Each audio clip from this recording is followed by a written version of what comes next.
What's the dumbest thing you actually believed? As a kid, my sister told me that we had an older brother that died. She said he died when playing bowling and his fingers didn't come out the ball and slid all the way down the alley, then he turned into a skittle. I used to think that people exclusively wore hats if they were bald. Because that's why my dad wore a hat. That reindeer wasn't an actual animal but specifically a mythical animal that Santa Claus used. I believed this until I was 23 or so when I saw some nature documentary talking about reindeer. I was like, what? More so naive and innocent rather than dumb but still funny. My dad used to tell us kids that a dwarf, little person worked in and operated every car park barrier in the world. Every time he drove up to one he'd press the button for the ticket and say, "Cheers mate. How's the wife?" and fake a conversation as he waited for the barrier to open. Lol.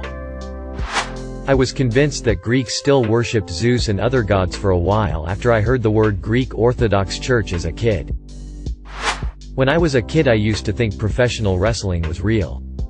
And The Undertaker scared the living shit out of me during his whole Ministry of Darkness phase. I thought he actually was Satan's minister or something. Like, yeah, he's an undead overlord of hell, here to bring an eternity of darkness and misery to this planet. But he also has to make a weekly television appearance to win a wrestling competition. And you can buy his action figure at Toys R Us. That the Great Wall of China had a cat adoption program. I was meeting my friend's boyfriend for the first time. And he mentioned that he had just adopted one of the retired Great Wall of China cats. China trains these cats to patrol the wall and kill vermin. And at the end of their 7-year stint, they are retired and adopted out to a forever home. I kept asking questions about it. How do you apply? Are they a specific breed? How do they get transported worldwide? In the end, he told me that he made the whole thing up because my friend had told him I was really gullible and wanted to see how far he could push it. But he didn't think I'd get so enthused. The worst part? I was in my mid-20s at the time. Edit. Thanks for the awards. Lovelies. Also, just thought I'd address some of the comments and clarify that my friend is actually a really sweet person. She stood up for me many times when people have been cruel or insulting. It was an innocent prank. And I'm okay with taking the piss out of myself. When I was a little kid, I believed that when people got divorced, they had a divorce ceremony. Like where they had to go to church and say, "I don't." And I imagined the woman wore a black divorce dress, like her wedding dress had been dyed black. And that everybody went to the reception where the ex-bride and ex-groom sat on opposite sides of the hall and there was a divorce cake where the little bride and groom on top had their backs to each other with their arms angrily crossed. I eventually learned, from watching my mom's soap operas, that this was not the case. And was kind of disappointed cause I'd been to a few weddings by then.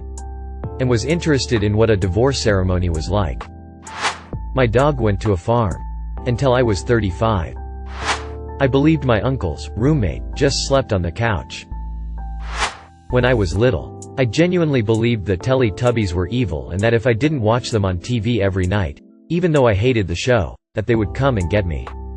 To be fair though, they're kind of creepy. I thought that teachers lived at school.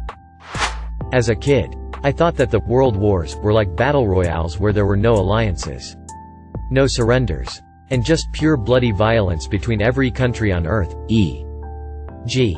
I thought every country fought all of its neighbors simultaneously. I thought guys got periods too. But only once. And you bled and then you were able to impregnate someone. I cut my upper leg during a rugby match and was bleeding near my groin and was devastated because I thought everyone would presume I had my period mid-match and also subsequently would be walking around able to impregnate people. Worst thing is, I wasn't even a stupid kid. We literally just lived in a reserved country and I was a full-time boarder at my school. So never got the talk. Anyway, thanks for attending my bled talk. I thought sugar grew in sugar caves. Similar to salt caves. I believed that sugar crystals, like rock candy, just grew in caves and there were parts of the world with beautiful crystallized sugar caves. I was 25 years old when I brought it up in conversation with my fiancé. I tried to prove to him they were real and it was when I reached my 4th page on Google. I realized my whole world was a lie. And #X200B. Edit. Oh wow, thank you for all the comments and awards. Really appreciate it. Just some more background. When I was growing up, My parents always have these crystal sugar sticks to use in their tea, and I guess as a kid, I just believed this was sugar in its raw form, especially as it looked like the rock crystals. I've never thought about it or questioned it, as the topic of sugar origins never got brought up. Imagine someone telling you that something you always believed wasn't right. Like wool came from trees, not sheep. Wouldn't you be on the 4th page of Google too? Many people have been asking why I didn't learn about this at school as sugar canes, as there were sugar plantations during American slavery. I grew up in the UK, and unfortunately we're not taught about American history or the slave trade in history. I know loads about the Tudors though. I will do more research and educate myself on this, as I knew about cotton plantations but not sugar cane plantations. And yes, coming from the UK, I knew about treacle mines, and the ironic thing is that I couldn't understand how anyone could believe them. That I could smell something while underwater. When I was around 10/12 of a year old, I was in a tropical-themed water park where also happened to be a herbal bath. It smelled very nice, which I had not expected. Most of the tropical plants were fake plastic plants. So I figured the water in the bath was normal SW Ming pool water, and the smell was coming from something else. The bath was surrounded with a small aromatic herb garden which didn't look fake. I sneakily took a sample from a thyme plant that felt surprisingly real. But because the air was filled with all the different aromas and a hint of chlorine, I couldn't smell anything different when I tried to smell the thyme. I figured the only place where my sense of smell couldn't be fooled by any fakery was underwater. For 5 seconds I actually felt pretty smart. Until I tried. Edit. Wow. Thanks for the awards and upvotes. This makes my day. I wish I could answer the question about the smell underwater. But I found out it doesn't work like that. As soon as the water entered my nose, I noticed the flaw in my plan and the irony of it all. My head came up immediately. All while laughing, because I felt so smart with my waterproof plan a second ago, and coughing. Which only made it worse and resulted in another gulp of water going in the opposite direction. No physical damage indeed. Some people described how this works in the comments, and as others said, it hurts a bit. But not too long. Glad to see some of you also tried to experiment with their airways underwater. Even though our results probably never will lead to a scientific breakthrough. Let us never be dumber than that again. One of my favorite songs growing up was TLC's Don't Go. Jason Waterfalls. When I was 6, I watched a movie, King Kong. And a scene with a bunch of black folks emerging from the mud appeared, and I got a bit spooked by it. A bit later, I was at McDonald's with my parents and I saw a black family walk in. Thank God my parents are deaf, or I would have asked out loud, "Why are the mud people here?" Mum thought I was racist, but I was just a bit inexperienced, lol. That dark meat and white meat come from 2 different birds. I was 12 when they asked me, as they did each year at Thanksgiving, which kind of meat I wanted. That year, I said, "Dark meat, please. But I feel bad, I'm the only one who really eats it, and you always have to get an entire second turkey just for me." I'm still teased about it to this day. At 46 years old. That sperm were the size of tennis balls and would burst forth from the head of your penis if you slept with a woman. Slither across the bed up into her. And make the baby. Thanks. Facts of Life pop-up book with no adults willing to clarify that the objects within were not always to scale. When we played Pokémon Mystery Dungeon, my little sister used to accept the lamest missions and not get good rewards. I told her about it and she responded with, "How would you like it if you were a poor Pokémon that lost its mom and was stuck all alone and had nothing to give someone to save you?" I laughed my head off at her because it's not real. Duh, but secretly, I feel that in my soul sometimes. Until I was way too old. I didn't know vaginas existed. I thought women just had blank space there and all births were C-sections. I believed I could kill people with my hands when my fish died after I took it out of the water. This happened when I was 4. So I never hugged or touched anyone until at school I poked a person I hated and he didn't die. Edit 1. Yes, I tried to murder him because he told on the teacher when I peed on the banana plant tree. If you guys want me to tell that story, tell me where I should post it. Edit 2. I climbed on the table when I killed the fish. Also, I used to live in Brazil, that's why it's a banana tree, and no, I was not the janitor. We didn't have a janitor. You made a mess, you cleaned it. I was in preschool, not high school. I love the theories you guys are making though. And #X200B. The banana tree story. When I was 4 in preschool we had a game called Girls Try and Kiss the Boys. I didn't want to get kissed, so I climbed up the 8-foot-tall mango tree with a treehouse. I decided to go on the roof and collect a bundle of bananas. There were banana trees next to it. When a girl tried climbing up, I took the peel off one of the bananas and threw it at her face. I missed, but it scared her off. I thought I was going to get in trouble, so I pulled up the rope ladder and hid. I was so scared of going down, when I had to pee I just poked my dong out the window and peed on the tree. A kid saw this and told the teacher. The teacher came and I wouldn't go down. Then she said I would get candy, so I went down. There was no candy. They called my mom and I had to talk to the principal. I couldn't watch TV for a day. The worst part was today was the day that they had Adventure Time on TV at the time I got home. After that day I hated the kid that told on me. I thought Churchill was an architect because when I was little my mum told me he was one of the architects of Israel. That someone could shoot me from the other side of a phone during a phone call. Whenever Kid Me was on a phone call, I always tried to end the call as soon as possible. And get away from the phone as fast as possible. Edit. Holy shit. This is my highest post in all my time on Reddit. Thanks for the upvotes. Edit 2. Thank you for my first ever gold. I was once told that British TV presenter Jeremy Beadle's hand had such small fingers because of a condition, Poland syndrome, that meant he had to have his fingers replaced. And that his fingers were, in fact, pig's toes. For years, this was a piece of obscure general knowledge that I would break out when I felt the need to display the breadth of my weird knowledge. And it went down really well until the day someone finally said, "Don't pigs have hooves?" I don't know that I have ever experienced such a moment of butt-clenchingly cringy embarrassment. Edit. I can't believe my confession of dumbassery got me a gold. A watermelon, apple tree will grow out of my stomach if I eat the seeds.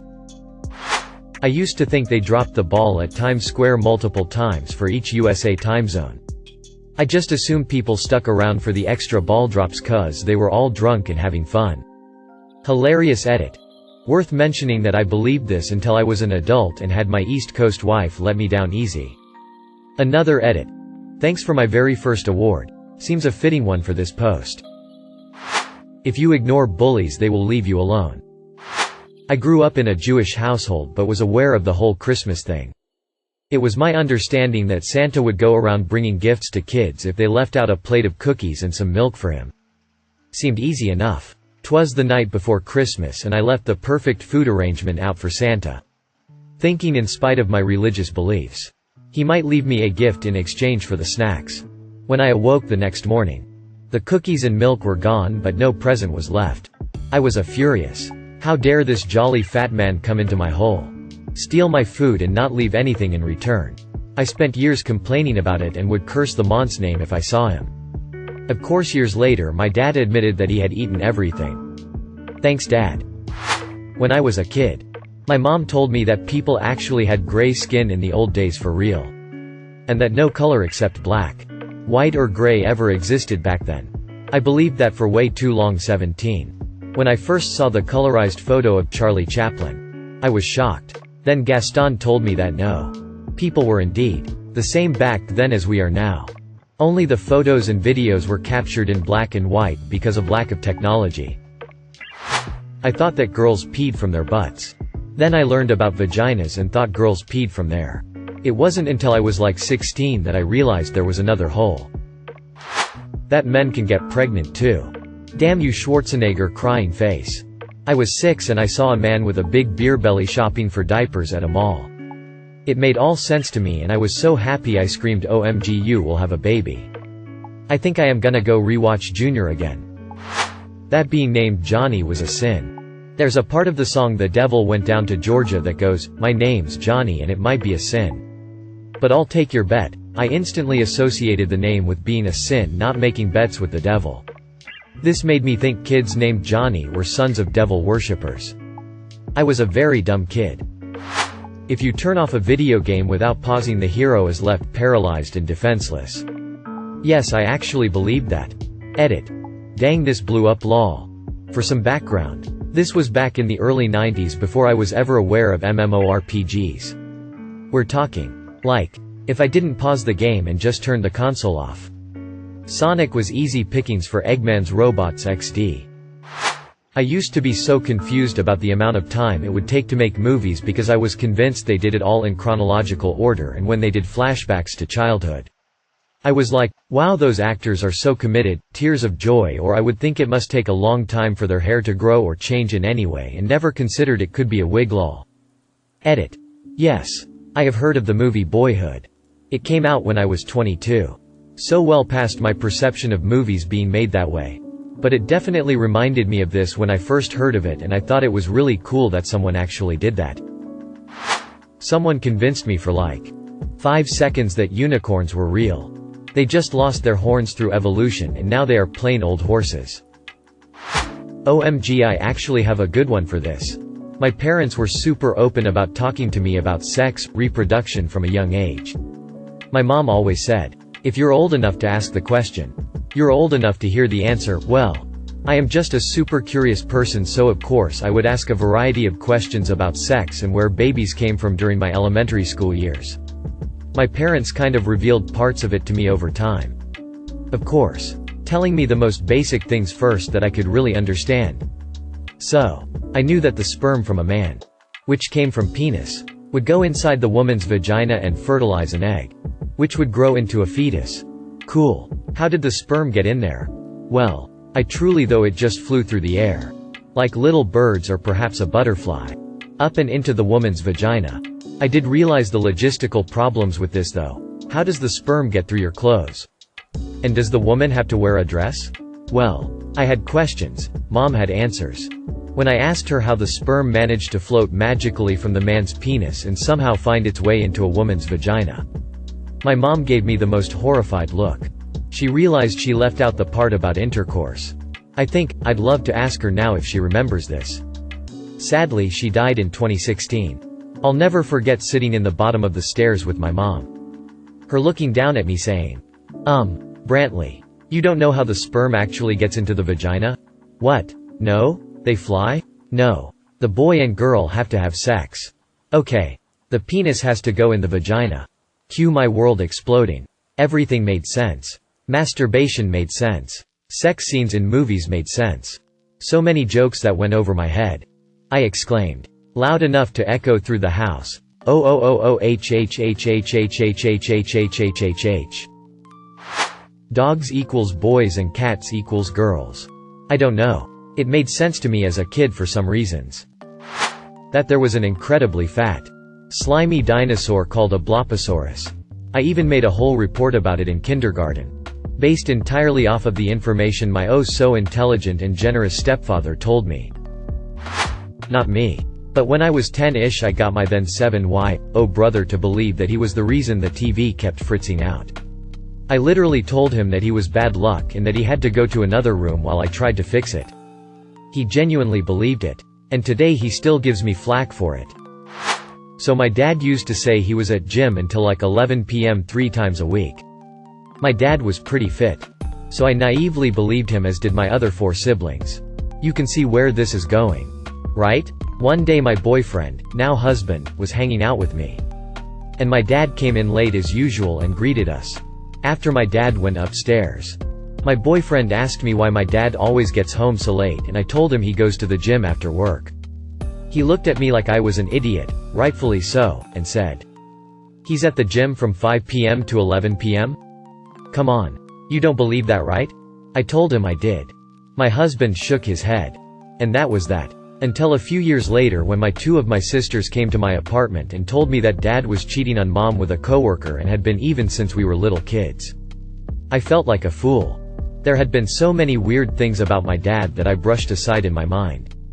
I remember when I was really young I overheard my parents arguing and my mom talk about a divorce. I remember crying at the top of the stairs thinking about that and then asking my mom and dad later why they were getting divorced. My dad got so mad at me. He yelled at me and accused me of lying. I was maybe 6 years old at the time and I remember feeling so confused and hurt and that maybe I was crazy and made it all up. Then there was the whole going to the gym thing 3 nights a week for 6 hours at a time. Also, my dad always liked to make himself look like the victim whenever my parents would argue, and they did so constantly. My mom didn't deal well with him cheating but didn't want to divorce him because she still loves him, and, for the kids. She went from being a very loving and enthusiastic mom to abusing alcohol and pain pills and being angry all the time. My relationship with my mom wasn't the best for a long time. I loved her. But I didn't see her pain. I just saw her anger. Her mean streak. Her craziness. And my dad used that whenever they would fight. He would act so damn innocent and make my mom out to be the villain every time. I actually think that was what hurt me the most when I found out. Knowing how much my mom had suffered alone and how my dad used against my mom in arguments so we would always take his side. My mom was not innocent in this though. She was an adult. She made a choice to stay and endure, and that broke her. Both my mom and dad could have made the correct choice at any time, but they didn't. And everyone was made more miserable as a result. TLDR. Dad was at the gym for 6 hours after work 3 days a week, and my siblings and I believed this lie for 10+ years before we discovered the truth. Thank you for watching. If you enjoyed this video, don't forget to drop a like. If you would like to see more content like this in the future, subscribe and turn on notifications to be notified about future videos. Now check out one of these interesting videos.